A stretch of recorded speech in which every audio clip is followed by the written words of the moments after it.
विद्यार्थी मित्रांनो, गणित शिकत असताना आपणाला काही सूत्र समोर येतात आणि ती सूत्र आपणाला काही शिक्षक किंवा आपण पाठ करण्याचा प्रयत्न करतो. ती सूत्र पाठ करून ती लक्षात ठेवणं ही अवघड गोष्ट आहे. कारण ती ज्यावेळेला पाहिजे त्यावेळेला ते आठवतील आणि ती बरोबरच आठवतील हे सांगता येत नाही. म्हणून सूत्र तयार कशी होतात हे आपण म्हणजे तो घटक समजून घेतल्यावर मग त्या गोष्टी म्हणजे सूत्र कशी तयार होतात हे आपल्याला लक्षात येईल. आता साधं उदाहरण, तुमच्यापुढे एक प्रश्न पडतो, नेमकं काय आहे की क्षेत्रफळ म्हणजे काय, पृष्ठफळ म्हणजे काय आणि घनफळ म्हणजे काय. क्षेत्रफळ काढत असताना आपण काय करतो, आयताचं क्षेत्रफळ आहे तर तिथं काय असतात, समोरासमोरच्या बाजू सारख्या असतात पण त्यात दोन गोष्टी वेगवेगळ्या असतात. एक दोन लांब्या असतात आणि दोन रुंद्या असतात. मग आपण तिथं आयताचं क्षेत्रफळ काढण्यासाठी काय करतो, आयताचं क्षेत्रफळ एक लांबी गुणिले एक रुंदी ह्या दोघांचा विचार करतो आणि त्या आयताचं आपण क्षेत्रफळ काढतो.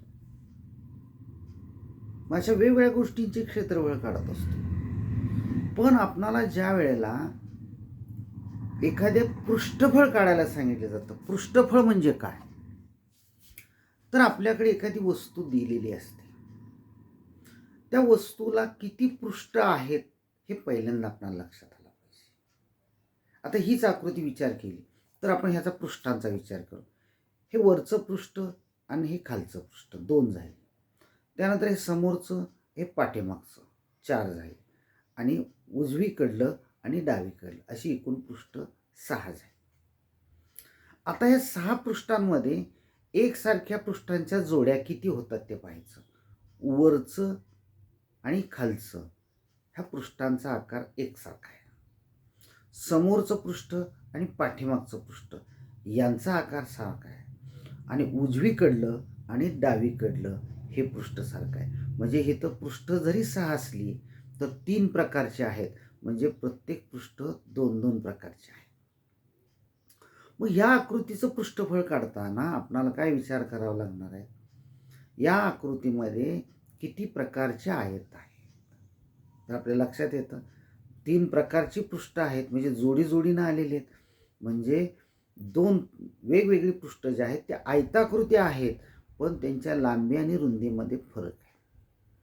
मग ज्या वेळेला आपण या 2 पृष्ठांचं 2 आयतांचं क्षेत्रफळ काढून त्याची बेरीज करतो, त्यानंतर या 2 आयताच्या क्षेत्रफळ काढून बेरीज करतो आणि नंतर या 2 आयतांच्या क्षेत्रफळांची बेरीज काढली की एकूण 6 आयतांच्या क्षेत्रफळांची बेरीज केली की त्याला म्हणायचं त्या आकृतीचं एकूण पृष्ठफळ.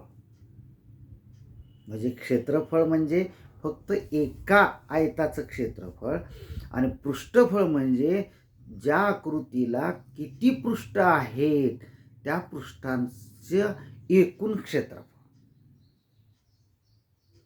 त्यानंतर पुढचा भाग आहे तो घनफळ. घनफळ म्हणजे काय, तर ती घनफळ काढण्यासाठी ती आकृती त्रिमितीय तुमच्या समोर असते. त्या आकृतीला लांबी असते, रुंदी असते आणि उंची असते. आपण त्या तिघांचा गुणाकार करायचा. त्या तिघांचा गुणाकार केला की तुम्हाला त्या आकृतीचं घनफळ म्हणजे त्या आकृतीमध्ये धारण करून घेण्याची क्षमता म्हणजेच त्याचं घनफळ. त्या आकृतीत किती गोष्ट ती मावते हे सांगणं म्हणजे घनफळ आहे. धारण करून घेण्याची क्षमता त्याला आपण घनफळ म्हणतो. घनफळासाठी फक्त एकच गोष्ट लक्षात ठेवायची, त्या आकृतीत किती मिती आहेत, ती त्रिमिती आहे.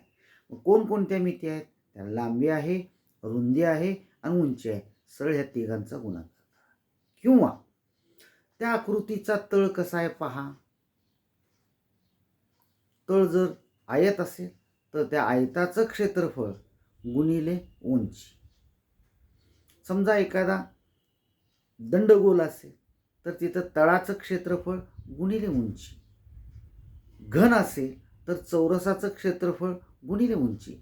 अशा पद्धतीनं आपण घनफळ काढतो.